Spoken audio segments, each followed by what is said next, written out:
Okay, welcome. Wonderful to have everyone here. I can almost see everyone in this format. I'm Ashley Finley. I'm the Vice President of Research and Senior Advisor to the President at AAC&U, and here and so happy to be here with our colleagues. But specifically, Bobby, would you like to introduce yourself? Hi, everybody. Hi, afternoon here on the East Coast. Still technically morning for our friends from the West Coast.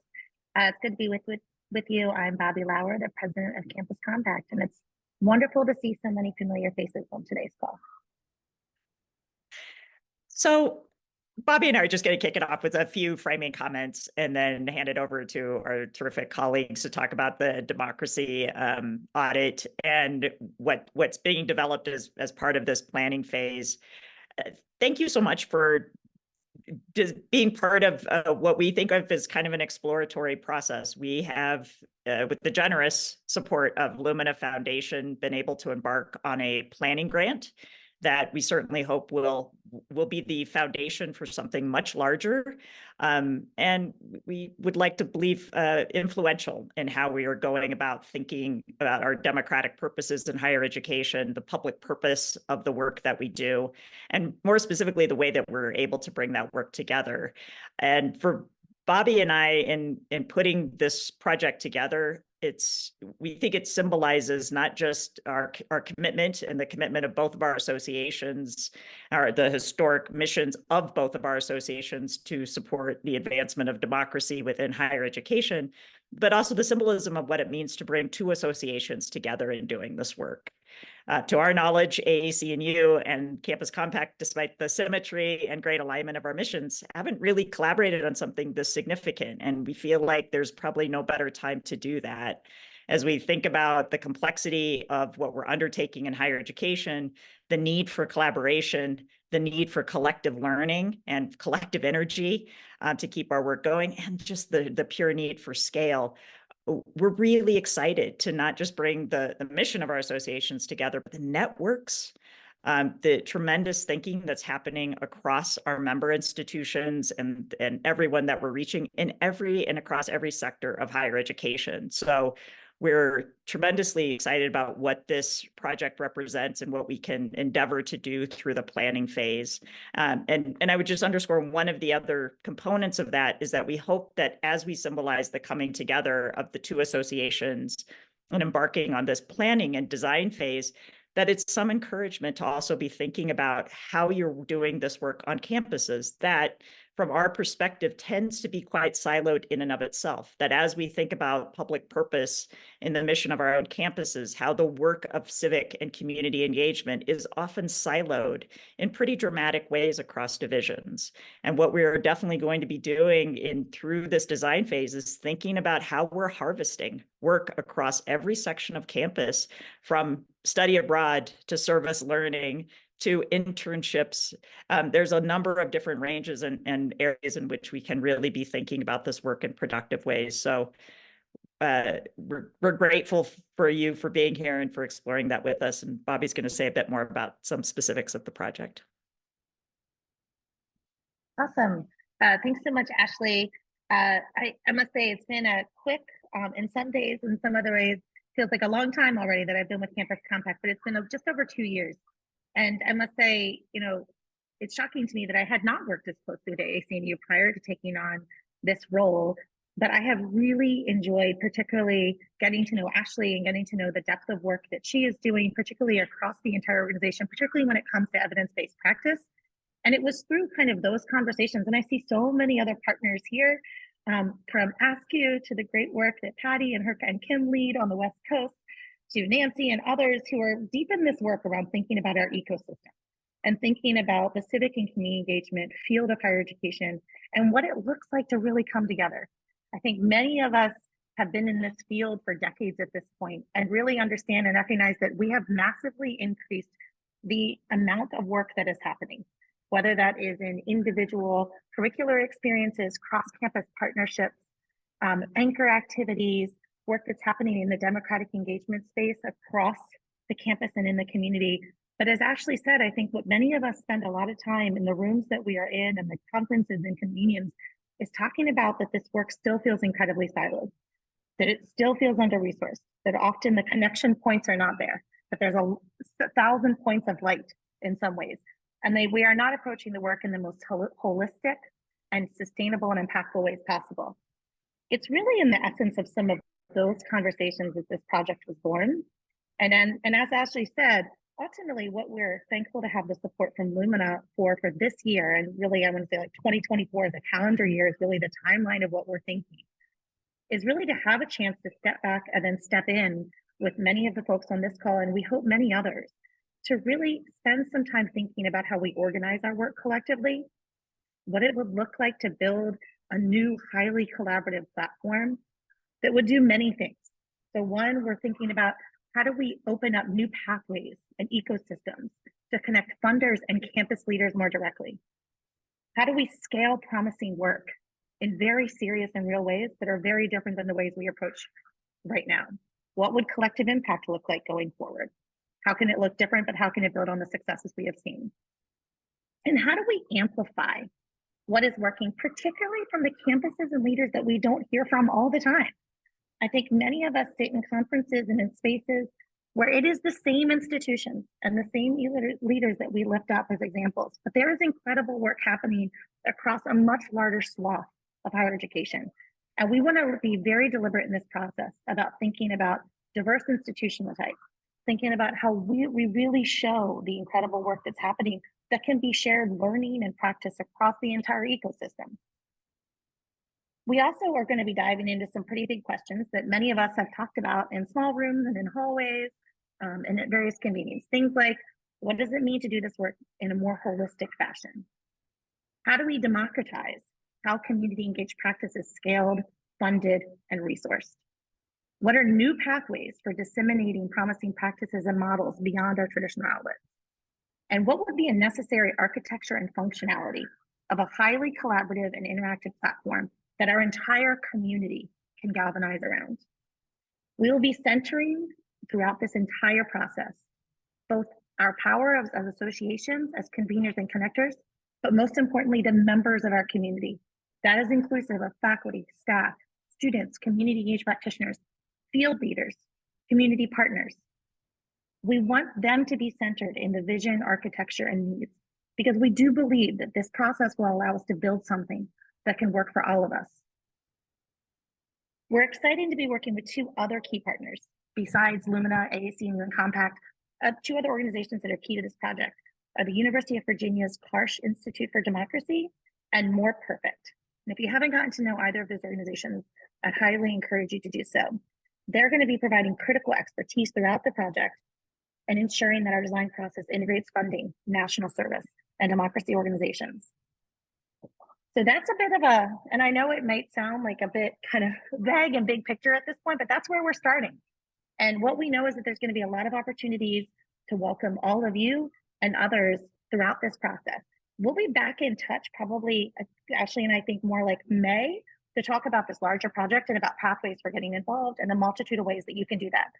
But as a first step in this larger planning grant is something very specific, and that is around democratic audits and inventories. And we are thrilled to be working with three incredible leaders to lead that project. Karina Close, Democracy Hub Lead from Stanford University, Scott Warren, SNF Agora Fellow at Johns Hopkins University, and Tom Schnallbelt, Assistant Director of the Center for Revitalizing American Institutions at the Hoover Institution, also at Stanford University. Together, Karina, Scott, and Tom will be facilitating a design team of campus leaders to develop collaborative tools and resources for institutions to survey and inventory efforts across their campuses aimed to understand the efficacy and institutional efforts that advance democracy. The outcomes of this project are going to be foundational to our broader initiative and planning process. At this point, I'm happy to turn it over to Scott and his team, and Scott's going to facilitate the next step, but they're going to take it from here. And we're so thankful that you all took time out of your day to be here. So Scott? Thanks so much, Bobby, Ashley. It is great to be here. Thanks so much to everyone for joining. I know we could get 64 participants for a conversation on democratic audits, so that is incredibly exciting.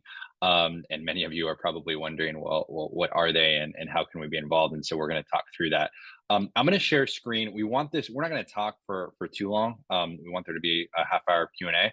And as we get started with quick presentation, if folks want to put in the chat just who you are, what your affiliation is, and why you're here, that would be fantastic. Just because we're going to try to liven up the virtual room, and so feel free to do that as I take it's always the terrifying step of sharing my screen. And so as Karina put in the chat, we are going to spend a little bit of time just going over what democratic audits actually are. Can everyone see my screen? I assume so. Great. And talk a little bit about what we actually have done at our respective institutions. And I want to emphasize from the beginning, we're incredibly excited to work with Bobby and Ashley and the wider team, and really see ourselves as learning alongside other institutions too. So please do not see us as we're presenting as like Hopkins and Stanford are leading the way here. Not at all. It's just we've sort of engaged in this auditing practice already. We're incredibly excited to be working alongside others to figure out how these can be done even better and how they can be useful. And so the purpose of these audits in the first place and of this broader design team is that we want to think about, as Bobby and Ashley were saying, how we think about campuses and institutions of higher education promoting democratic engagement and civic engagement across the entire university. And so what does that look like? What are campuses doing well? What can they be doing better? And how can we create tools and resources so that you all and institutions can do this and highlight both what's working and what could potentially be working better. And so, we want to be working with individual campuses to figure out where are their bright spots. How can we make this audit process even better? And so we'll go through what we actually mean in terms of bringing a broader design team together. But basically, it is about how do we create shared tools? How do we think about democratic audits as something that can be expanded to universities across the country? And how can we continue to iterate on them throughout? And so we'll talk through what that looks like. So we're going to just go through like, what does a democratic audit actually mean? And I'm going to stop sharing so you don't have to look at our pictures, which this is probably a better picture than how I look now because it was a few years ago. So I'm going to just start by talking a little bit about how this started at Johns Hopkins. And so I joined the Agora Institute as a fellow in the COVID year, so late 2020. My background, I ran a youth secondary school civic education organization called Generation Citizen. So it was very focused on civics education in the secondary school setting, and came to Hopkins. And it was around the time, the Agora Institute, a newish institute just getting started, focusing on strengthening democracy. And the president of Hopkins, Ron Daniels, was just releasing a book called What Universities Owe Democracy. And there was this internal question from the president's office that emanated down to the institution on, okay, so we're having this broader conversation about what does democracy look like in the world? What does democracy actually look like at Johns Hopkins? What are we doing well? What are we not doing well? Is there a way to catalog this? Is there a way to understand this? Go figure it out. And so I worked with a team of, and sort of, I'll put a link to the chat in the actual report and can have a longer conversation about this at some point, but some student research assistants, the president's office was incredibly helpful along the way. And we started by doing a number of interviews with students, with faculty, with community members. And we really tried to be both quantitative and qualitative in terms of the approach. And so having actual interviews and then doing some surveys, and we actually got some questions that were written into a survey that went to the entire student body. What we determined is really 5 different subjects that we went deep into. So I think one of the questions is, what does democratic engagement actually mean?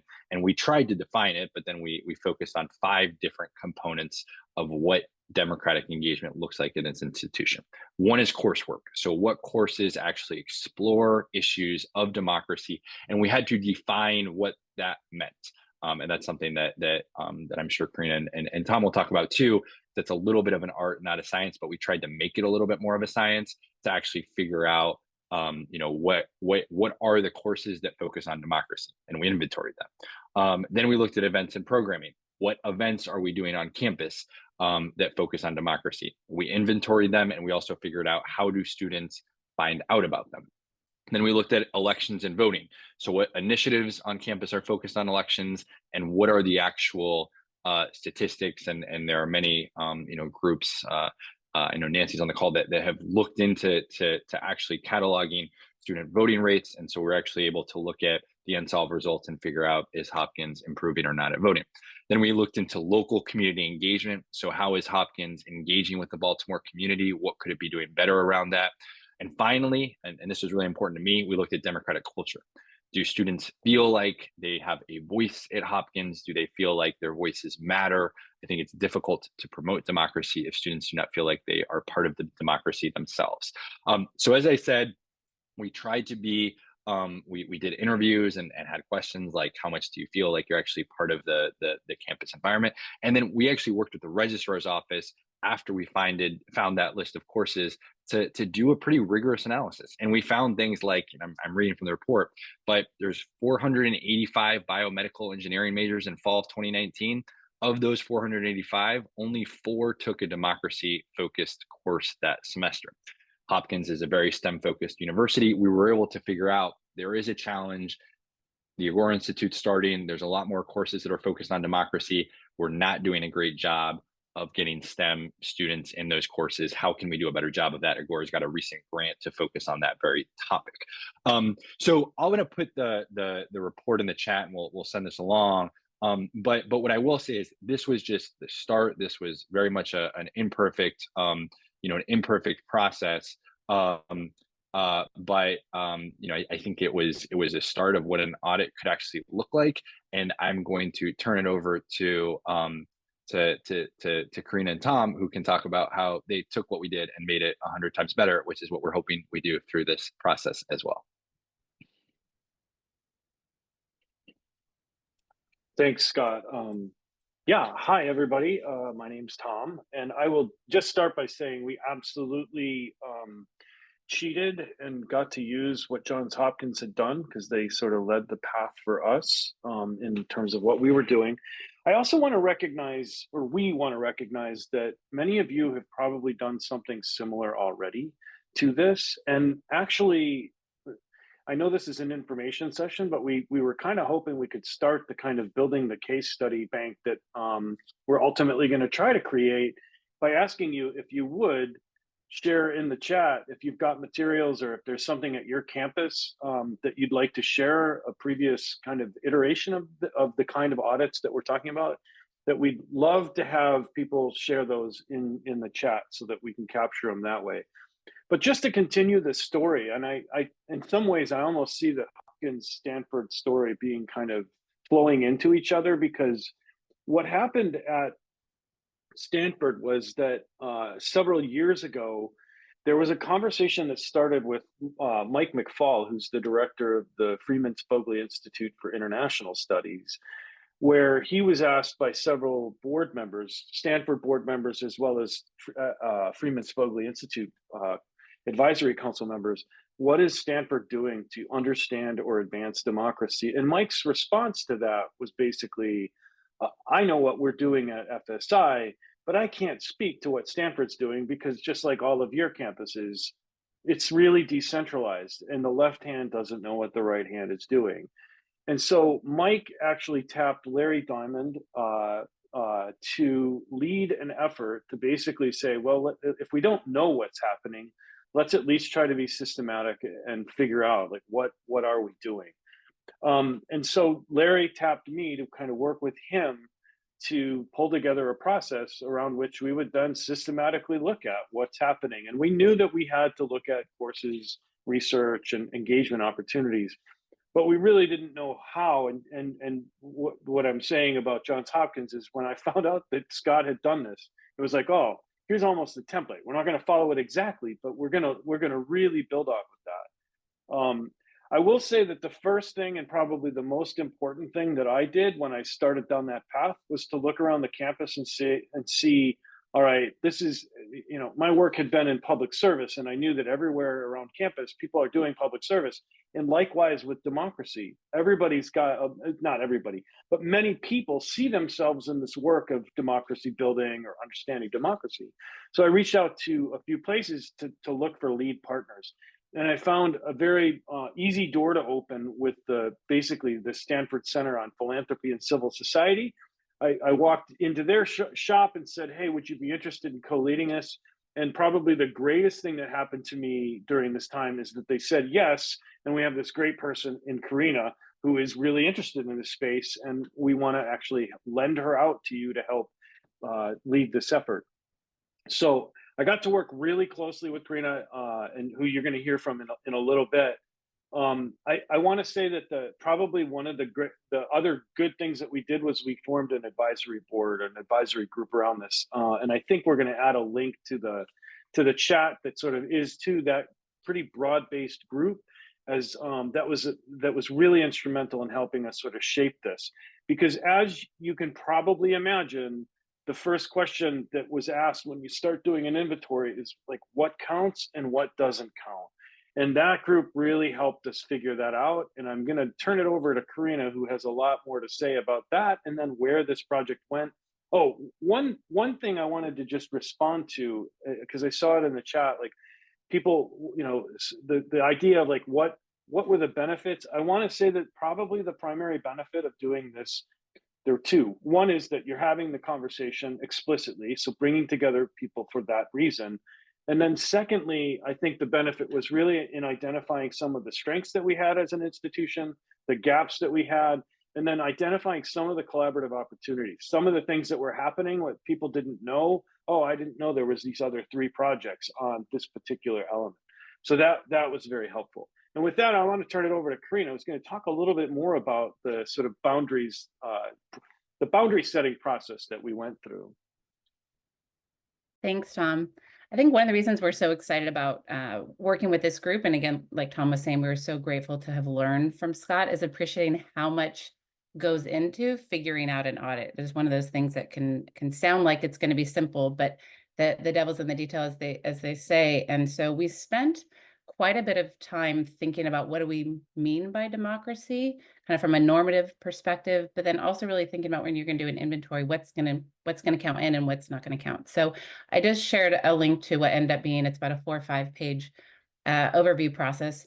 But that, again, really built from what Scott and his team had done at Johns Hopkins University to emphasize not only the formal aspects of democratic institutions and processes, but, you know, as we all know, what are the other parts that really make democracy thrive? So thinking about civil society, coming from the Center on Philanthropy and Civil Society, that was a really natural link, but also the other issues that are related to economic inequality or racial injustice, media and misinformation, polarization, et cetera. So we went through a whole process of trying to think about how are we thinking of democracy really kind of holistically and in ways especially that our students are going to feel connected to, knowing that sometimes those sort of formal other DC institutions don't feel as resonant, and lift that up, and at the same time not throwing in the whole kitchen sink. So that's a link there, and people are welcome to look through that. And again, part of what we're going to do with this task force is take some of these tools and figure out how we want to expand or challenge or grow. But just one of the key takeaways, again, was there are 2 really. How much partnership was a key part of this, having multiple voices and collective input into that. But then how much time it takes. And so, you know, again, we're hoping that what we build is something that can be used across different types of institutions in higher education and help lay the groundwork the way Scott did for us, for others to take these tools and make them really useful. 2 things that I just want to add before we're going to kind of get into the nuts and bolts about the task force. Just do want to share similar to what Scott had shared about, you know, a report where we ended up, you know, and it kind of in the effort of highlighting why do an audit and where does this go? So the question that we got is, what is Stanford doing? We kind of pushed that a little bit further and said, well, now we've put into some sort of SWOT analysis or relief, you know, what are strengths and maybe what are some gaps and opportunities? And we really challenge ourselves to think, you know, what can and should we be doing? So that has led to the launch of the Stanford Democracy Hub, which is relatively small and relatively scrappy, but, was really something that came out of this inventory process. So just to lift up, some of the directions it can go. And has led to us thinking about how do we keep this inventory process, live and updated, and continuing to make more visible and more accessible the work across our campus, which is very decentralized. I think many are. We don't have a single school that would bring people together around democracy, or an institute. But I know most of us, operate in realizing there's a lot of this work happening in other places. So Tom just dropped in a link, and just want to add another one specifically around courses, is how are we continuing to try and make this really relevant to students, to other faculty, to people thinking about coming into Stanford, people wanting to partner with Stanford. So when we get into the design team and task force, really excited to think about how can these audits be something that lead and launch to new projects, new ideas, and how those can be sustained in ways that are really beneficial to the different institutions. So with that, I know I'm going to hand it back over to Scott and Tom in just a minute, but just to, again, emphasize where we see this is a starting point. It's a learning phase, what we got from our two institutions, and what the idea of this design team is, which is really about co-creating those tools and resources that can be used in any post-secondary context, really, and using our experiences, the learning, what was hard, what didn't go so well, what were kind of some strengths, but how can we bring in other voices and learn together to share this out across different institutions of higher education. So with that, let me hand it over to Scott.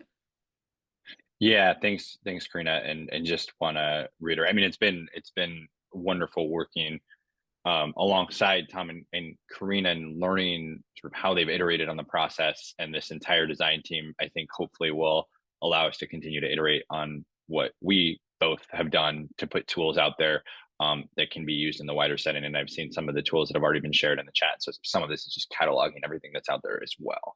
But it very much will be a collaborative process. I just want to reiterate, it's not like coming to the table and being, okay, here's what Hopkins and Stanford did, go do it. It's more, how can we use the tools that are already out there and iterate on that further. The actual process, so there's an application that I'll put into the chat after I'm done sharing screen, that some of you might have received already, but this reiterates some of that. So we're going to have 12 to 15 members, and it shouldn't be a huge time commitment, but it's also not a nothing time commitment, I guess is what we would say. So we'll meet monthly. There should be some some smaller group work that happens, some individual work that happens. Every member will receive $1,000 stipend as well. The process where Tom will go through the timeline and selection, but we really do want to ensure that there's diversity in every sense of the word. And so thinking about the actual institutions that folks represent, we recognize sort of where we're coming from, both in terms of our individual and institutional identities, and want to make sure that there's diversity there. And so that's just something that that we'll be looking into as we think about the selection process too. Tom, you want to talk about a little bit more about that in the actual timeline, and then we will open it up for questions. So get your questions going too. Yeah, I don't have much to add to that. I'll just say that you can read. I'm assuming everybody knows how to read and can see the timeline there on the screen. It's April 5th is when the deadline is to apply. I think we're gonna, the application Karina just threw in the chat. I think what I want to do is just emphasize that you can see in the application the questions that we're asking are gonna show you what we're looking for. Scott mentioned institutional individual diversity. I see some two-year partners on the two-year campuses that are on this call. We're very cognizant that Stanford and Johns Hopkins are not two-year campuses. So for instance, we're going to be looking at, like, let's find some partners who are coming at this from a different institutional vantage point, a different geographic vantage point.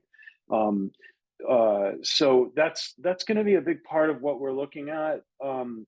The questions that we have are kind of, what are you hoping to learn from this process yourself? What do you think your campus has done particularly well? Where are some gaps that you think that could be improved? Your personal, what you think you can add to this, what you're hoping to take away, what contributions, that kind of thing. But for the most part, I just want to emphasize, I've worked in a number of these kind of design processes before. I'm super grateful that Lumina has provided some resources that the participants can get a stipend. I think if the stipend is the motivating thing, it's probably not worth your time. There's going to be probably better things that you could do. I want to encourage people to think about this as an opportunity to contribute to field building, especially if this is something that you're interested in or have been called or charged with doing at your campus. I think that could be a really kind of added benefit to you. And I know that it was super helpful for us to at least have Scott to bounce our ideas off of, and that's going to be a way forward. We're not going to be looking at like who's done this the best. We're going to probably be looking at more like making sure that we have diverse voices institutionally, individually in the room as we're kind of designing this process. I think that's really all I have to say about that. I'd really love to kind of turn to a Q&A if there are people, and I think probably the best way to do that would be to just have people use their raise hand function so we can see and people can queue up what questions they might have about the design team. I know that we may have used the word task force intermittently here. We do not mean this. The task force is the overarching thing that AAC&U and Campus Compact are doing. What we're talking about is a design team that's really helping do two things primarily. That is to develop a toolkit for people who want to do audits about their democracy work on campus, and also compile case studies where this is being done really well already. So with that, Q&A, if folks want to use their raise hand function, we'll be happy to try to answer questions that you may have.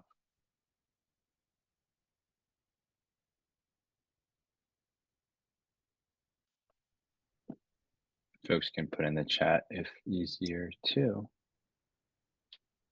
Maybe it's incredibly clear, but we'll do the teachers waiting for a second to see what questions come up.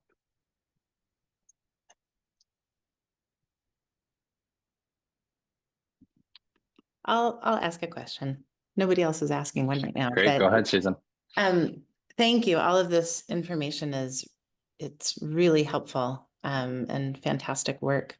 I wondered if you could say a little bit more, and some of it might be speculative too, but what you anticipate then happening after the December 2024 timeline. So I have a really good sense from what you've shared about what the design team would be doing, but then what are you hoping will happen beyond that? Or is that more within the parameters of what AAC&U and Campus Compact are working with? I can take a first pass at you know, again, acknowledging I think part of that is allowing the space for the design team to kind of explore for themselves, and aligning also, as you alluded to, with Campus Compact and AAC&U directions they're going. But two things we've talked about, one is continuing to have a learning community, just where you're continuing to build that network of people and they're trying things out, and you're kind of exploring and learning together going forward. And another one we thought about are coaches, you know, with appreciating that there's only going to be so many folks that are joining the design team, but then you have 12 to 15 folks that are really in it. And I don't know that we've thought through what are the incentive mechanisms, et cetera, but it sure would be neat if it meant that people from the design team can kind of show up and coach other people through that process from a learning perspective of things that they've done before. And so continuing to build out that network of support. Bobby, you want to add to that? Yeah, I appreciate that question. I hope everybody can hear me okay. I am currently in spring break family mode, so moving from one destination to another during this fall. So appreciate the patience and grace. I would add to that I think, and it probably came through a little bit vague in the comments that Ashley and I offered, but you know, what we're thinking about in the same timeline that the design team around the democratic inventory and auditing process is working, is that we're also going to be in these deep conversations around new approaches to help organize, scale, amplify our collective work as a field. And what right now we would say, I think, is that we hope that the democratic inventory and auditing, the outcomes of this process, the toolkit, are really foundational pillars of how we might think about what might be like an operational collaborative platform that helps us do that. But I think what we also really want to center is the fact that this is about planning and design on its own, kind of like in the bigger frame. And so giving ourselves space to kind of work through that together. So I think what we see as multiple pathways to engage people through this broader process of thinking about how we organize, scale, amplify our work collectively is that also it's going to intersect very directly with this very specific design team that has, as you said, kind of a clarity of these two outcomes that Tom just talked about. I hope that helps clarify for you. Just adding that I completely agree with how we will learn from this process, but do envision additional tools of very specific development into a much larger project. So we are very much hoping to start narrow maybe and build out even with what we're building, developing through this. Jody, see your hand up. Good to see you. Good to see you too. And forgive me if someone talked about this and I missed it, but I just wondered how is assessment factoring into the audits? I know at our campuses in Virginia, our work is motivated in large part by our student learning assessment policy statewide. And so there are a lot of questions about not only about what different institutions are doing, but how are they assessing the effectiveness of those efforts and where is that fitting into the audit? Thanks. I mean, I'll just say that is a great question that I think we probably did not tackle as much as we should have, like even in terms of thinking about, some of it we try to get as quantitative as we could on things like voting, and showing our efforts actually leading to higher voting rates on the courses. Or, I actually think it's a really good question in terms of looking at actual civic knowledge, skills levels of students and how to measure that. We didn't tackle that at all. And so I actually think that could be, this is exactly the type of question of like, could we actually build in some sort of assessment on that? I think at our institution, it's difficult to think about how to have campus-wide assessments. The other thing I will say on that, because this has come up in other conversations I've been in when we're thinking about when we talked about the diversity of the attainment here, we need state universities in this as well, in addition to private universities, because we know that the stresses and the focus of those universities might be different than what we faced. So, Karina and Tom, I don't know if you want to say more on that. I just think it's a good question that we probably didn't tackle as much as we could have. Yeah, I'll jump in there. I think the same would be said of Stanford's effort, that it led us to sort of a clearer vision of like where we need to do better assessment. I also just want to pick up on Mary's point, or not point, but the question of like the overlap of the campus climate work with Nancy Thomas, and Nancy Thomas is actually in the room, so I'm not going to pretend to speak for her if she wants to add into that. The civic health survey work too.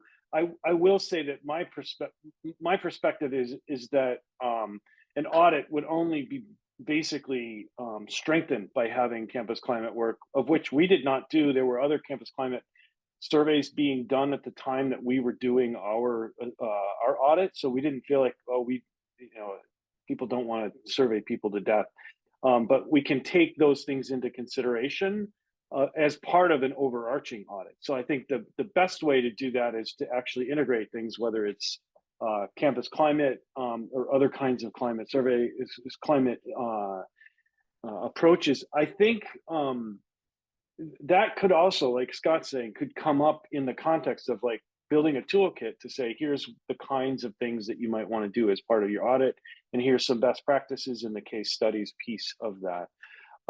Just to kind of knock out another question, Sylvia asks about, is there an expectation that members of the design team be simultaneously running? No, there's not. You could either have it be something that you're thinking about doing, or something that you have done, or something that that you're in the process of doing, but it's not our expectation that would be happening concurrently. Though, as Karina said, we do anticipate it'd be nice if this group actually became sort of coaches to and helping other people doing it further down the road. Karina, did you want to add anything to either of those two questions? Just very much in the Stanford context, it has prompted us to think more about what goes into we have a senior survey exit. And so how we can work with that team, who everyone wants to have 30 questions on there, but really thinking about how we can strengthen our own assessment there. But I'm actually, Tom, I wanted to sort of popcorn back to you, because Mary also added this question about kind of the Carnegie classification and the recent rollout. And any thoughts that you had additionally around how that, is different or similar and integrated. And then again, if Nancy wanted to hop in on any of that. Yeah, it's an interesting question. I think if you look at what we ended up doing with our sort of operational definition of democracy, the contrast becomes pretty clear pretty quickly with how it's different than the Carnegie rollout. I think I think there are parts of the Carnegie classification that will nicely be like ported in and be a part of a democracy audit, but it's going to be on at face value a very different kind of survey or audit that's taking place. There's a lot of overlap and connection to it, but they're going to be different approaches. And I think I would just suggest looking at the Johns Hopkins, looking at the link that Karina shared that was sort of the summary of, yeah, I kind of think of it as an operational definition that we came up with. And I'm not suggesting that those definitions, by the way, are perfect. Our interest, the people who are leading, like facilitating this, Karina, Scott, and I, our interest is actually thinking based on the supposition that we know that what we did was sort of not perfect, and we'd like it to be better informed and take it from there into something that might be more useful across different institutions. I agree with all of that. I'm looking at the questions here. So one, which is an important question, which we should have addressed. So Sylvia's question, is there an expectation that members of the design team would simultaneously be running full audits on our campuses? Or is it okay to be at different stages of this process? There is absolutely not an expectation that members would be simultaneously running full audits. And so want to make that clear that you're not signing up to doing full audits while you're doing this. It could be that this motivates you to do an audit. It could be that there's something different that you're already doing. But no, that is not an expectation at all. So thank you for that. Thank you for that question.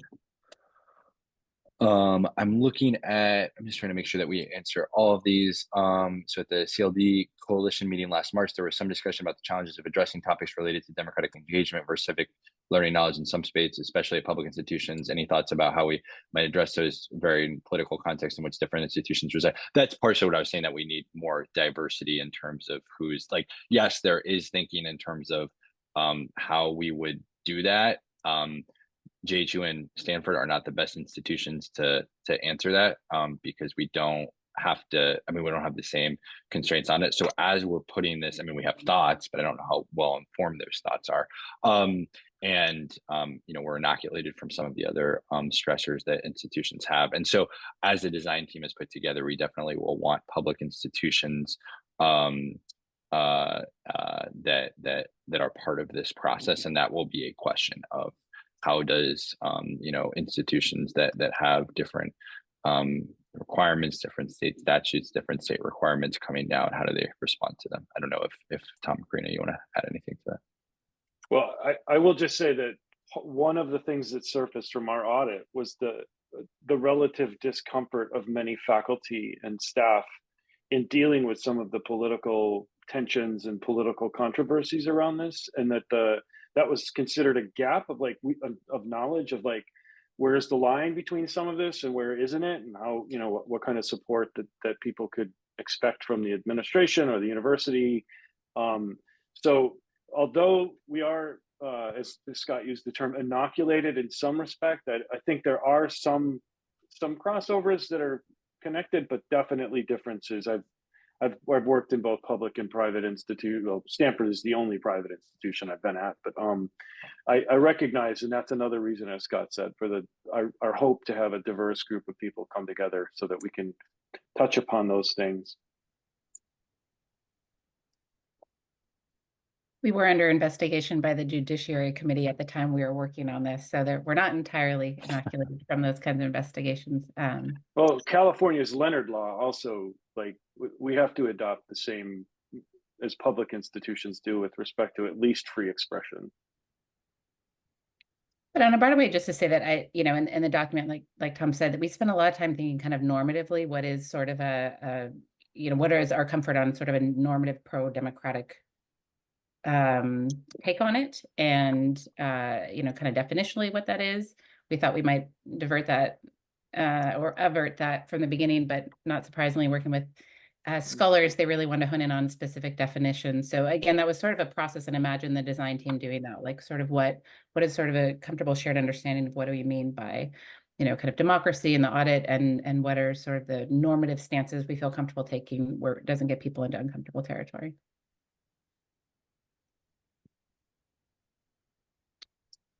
Other questions? Bobby, go ahead.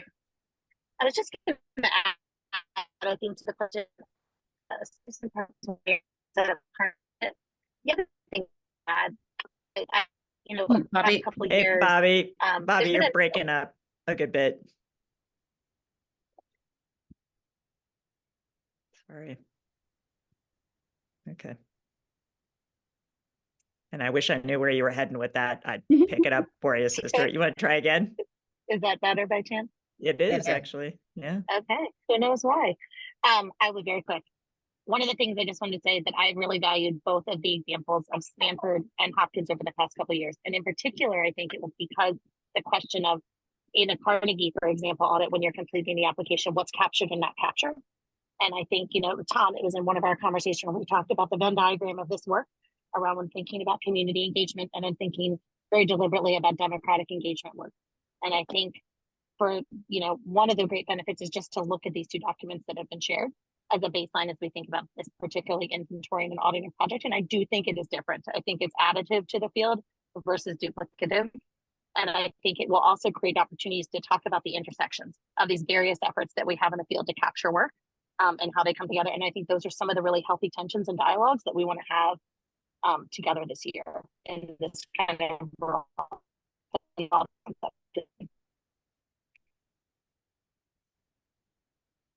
And just to add to that, I know some of our internal conversations have been, when we learned from Johns Hopkins University and did our own then inventory, there was still a little bit of apples and oranges sometimes because of how we had sort of looked at courses compared to Johns Hopkins, et cetera. So I think one of the we were able to kind of reflect internally where we saw sort of bright spots and maybe some gaps or challenges.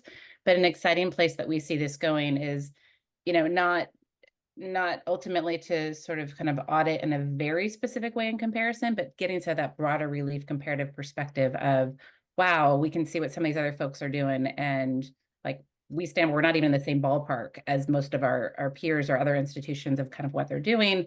What are some things that we might learn from them? And so I think that, like, really thinking of that spirit of getting closer to being able to compare apples and apples, and take away and learn from each other, and creating motivations within our own institutions about where we could and should be doing more. And again, having exemplars of others that we can learn from.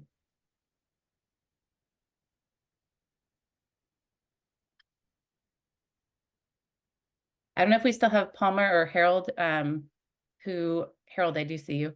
If either of you want to share anything, I know you shared that, feel free to pass. I want to put you on the spot, but that you've done similar auditing processes. And so any takeaways or insights you'd want to share with the group? Harold smiling, nodding now. Thanks. Thanks for sharing the tool though, Harold. Other questions from folks? I think we got through everyone in the chat for now.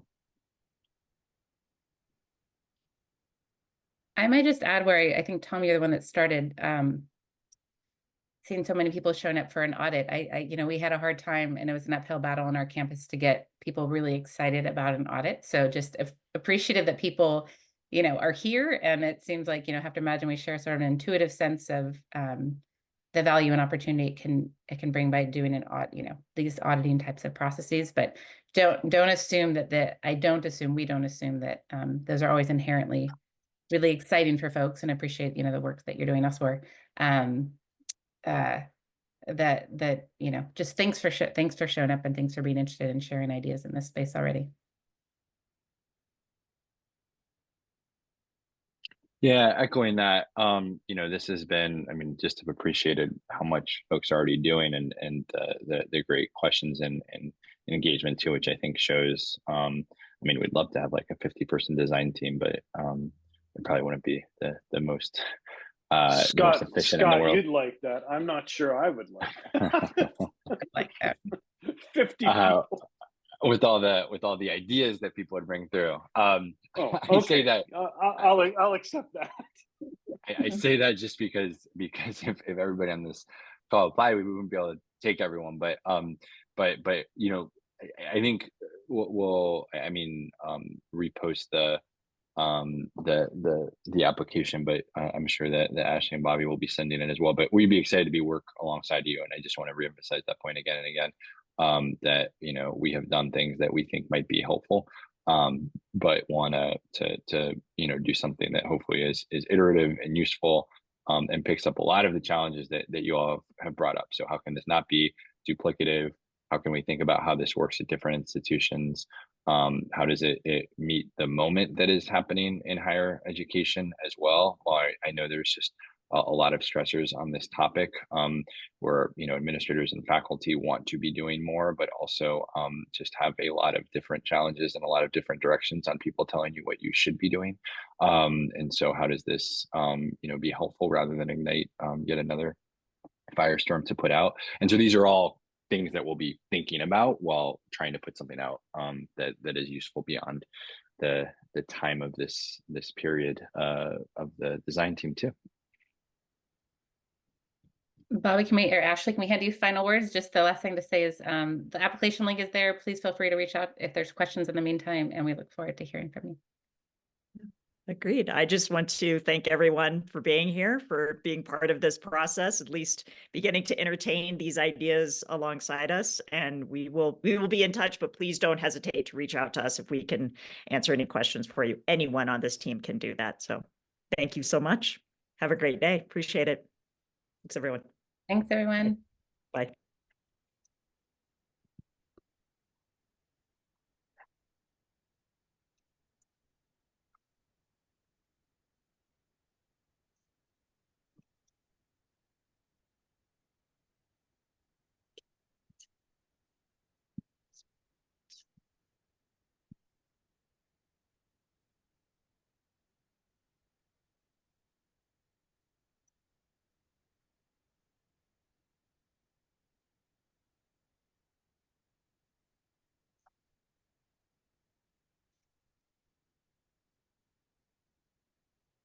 Valerie, is there a question that you'd like to ask? We're gonna probably just debrief very quickly here. Yep.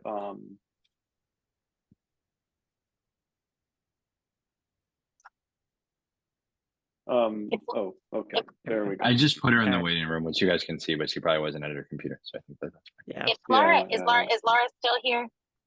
Yes. Great, awesome. I Yep, wanted to make I'm sure you here. guys also had it. Great. I want to make sure I didn't get a chance because we had to rush into it. And I can't see everybody's now on my phone, but Laura is our new special projects manager at Campus Compact, and she's going to be working in some way, shape, or form in supporting this project. So I'm so glad she was able to be here today. Some of you may have already worked with Laura. She has been instrumental in the Compact Universe for a long time and led the work in Indiana for a really long time, and we're thrilled to have her at Compact with us. But I just wanted to make sure you also had a face with a name, because Ashley and I, as we mentioned, are kind of just getting started on our thinking around the kind of planning and project plan, but I do know that Laura is going to play a helpful and very contributory role. Nice to meet you, Laura. Thanks for Great being to here. meet you, Laura. Yeah, great to meet you. Thank you. Happy to be here and happy to jump in wherever needed. Awesome. Well, Bobby, thanks for Ashley. bearing with my transportation woes. I appreciate that. Did Yeah. great. Did great.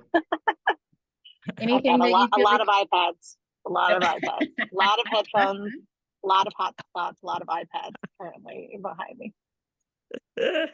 Ah, Any reads on the No, room for people that that you all know from your networks? I didn't know well, I certainly didn't know by any means know everybody, but was really happy to see like Patty Robinson's in every room. So there's that. But Sylvia Gale was in the mix at University of Richmond, who I've known for a long time. So just some, I think a really seemed like a nice blend of people. I don't know, but and actually just a kind of a great number. I mean, a lot of people seem to drop off during the Q&A, but up to that point, like 50 or so. So I think that's great. It's good. The more who will watch the recording, and yeah. So Yeah. I did see Nancy Thomas's hand go up right at the very end. I don't know if she wanted to say Oh, something, or okay. she Okay. did the she went off mute, put her hand up, and then I she saw that. put herself Oh. back Yeah. on mute. I It's didn't like, see that. oh, but Well, I didn't want to actually call it out because I've got a hard stop, and I did want us to be able to yeah. sort of debrief a little bit. Yeah. I had messaged her, Tom. I had sent her a direct message and just said, "Hey, like you've been invoked, so if you would like to jump in, please do." And but I Okay. missed her hand, so that could have been it. And then we went to Yeah. close. So yeah, but I mean, I've had a fine. couple conversations with her about this. I hope that she doesn't feel this is like, I mean, the question was framed as overlapping rather than connecting with, but Yeah. I hope that our responses, you know, to the Carnegie thing and to her work and the civic health, Sure. you know, thing, they're all connected. It's not like they're not Yeah. connected, but I do think that if they go to either of the documents, Johns Hopkins or what we've done, that there is a really clear difference between the kind of audit that we put together and what like Carnegie's doing. Are they complementary? Of course. Are they different? Absolutely. Like there's just such a difference in the work. Bobby, thanks for calling that out again too. Yeah. We'll look at those Yeah. documents. Yeah, that's gonna come up, I would just say, but I do think that'll be relevant when people fill out the questions on the kind of application to get to the core of it. Are these folks who are generically involved, and I don't mean generically negatively, but like, are they the same folks who are kind of filling out the Carnegie process and therefore they're like, hey, this would be helpful in that? Or are they folks who are really looking at it from the democratic sort of engagement kind of lane? So I think that is Tony. I said I happen to know Tony. I can push Tony. Tony's wonderful, but she might have just joined at the wrong time. So yeah, Laura, I appreciate your assessment, your takeaway. Yeah, I mean, I think I also like, I feel like we were probably, I mean, I think the questions were good and that we were like fairly clear too. Like, I mean, I just, it's the type of thing like when you're, you know, it's not like we were presenting like go do an audit, in which case there would be a lot more questions, but a little bit more of like, you know, this design team. So I thought that the questions about like, how is this not duplicative were good. I thought the question about like, do we have to do an audit was a good one for people to hear, but it seems like there's interest. We'll see. I think there's 2 applications that have come in. They came in before today from Julio Community College and California State Dominguez Hills. Great. Yeah, so Rebecca Townsend and Maria Avila. So we'll see. I'm curious if more come in after that. Are you all doing like another round of like pushing this? I'm just curious, pushing it out? Well, that was going to be my question. That was part of why I wanted just to connect real quick. I think that we should do a couple things. One, I think we should do a dedicated sort of, and I wondered if 3 of you might want to draft it so it really came very centered on this project of like, here were a couple key takeaways from the webinar. We can provide a link to the recording, a link to the application, and send it to all 129 folks that registered for the webinar as like just a singular push to them. So if somebody drafts up a quick message that I think to your point, kind of what you just said, Scott, like here were a couple things that came through. We wanted to make sure we're clear. One, you don't have, you know, the kind of, you don't have to do an audit as a part of the process. 2, we see these as complementary, but different than other sort of inventorying and auditing and assessment sort of efforts that are in the field. And maybe there's a couple other things that kind of focus on diverse institutional types I feel like came through like really loud and clear. So like just a quick sort of message that we could send from the 3 of you with the application link and the recording. And then we can definitely, Laura on Aaron on contact, we can weave it into other communications. I don't think we were going to do another dedicated sort of full push on it, only because frankly, I think realistically 129 people who had already signed up for the webinar is a great pool to be trying to see if, you know, how many people get to completion on the application side. That was my sense. That sounds good. That sounds great. I was just realizing, like, did we decide the review process? And I apologize if I missed this. Was it the 3 of us? Was it the 5 of us? That was a moment where I felt a little bit, we kind of were emphasizing we're these elite R1 institutions and we're all white, you know, but then we're going to be reviewing for these different institutional diversities. And I was like, ooh, like, and then I didn't There's a way around that. Okay. I think you could wait and see. Just I would advocate rather than building out a big review process when you may only have 18 qualified applicants. Anyway, yeah. It's an intensive process. Do you know what I mean? Like I would give it like a minute to see what comes in by April 5th.